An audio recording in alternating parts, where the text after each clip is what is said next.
Et en attendant les annonces de Gabriel Attal, les agriculteurs restent plus que jamais mobilisés. Dans le sud-ouest, bien sûr, berceau de ce mouvement, en Île-de-France, notamment dans les Yvelines, où une opération escargot débute à l'instant sur la nationale 12 à Méret.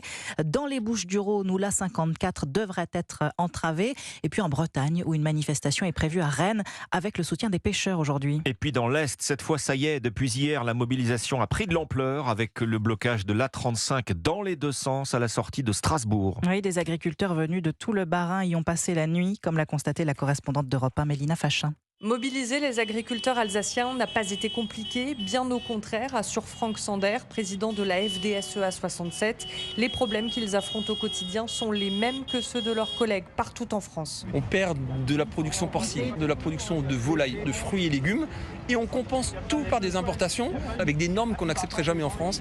Il nous faut donner de la visibilité sur les revenus.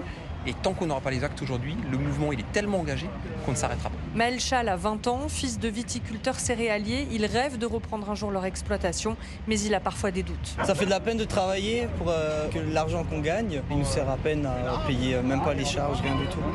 On veut vivre de notre passion, mais on n'arrive pas. Ici comme ailleurs, les agriculteurs peuvent compter sur le soutien des riverains comme Philippe. Parce que le jour où on n'aura plus d'agriculture, de quoi va-t-on vivre ? J'espère vraiment que le gouvernement fera le nécessaire pour finir avec le cauchemar face auquel ils sont depuis des années. Les tracteurs continueront de bloquer la 35 au moins jusqu'à ce soir et plus encore s'il le faut. Mélina Fachin.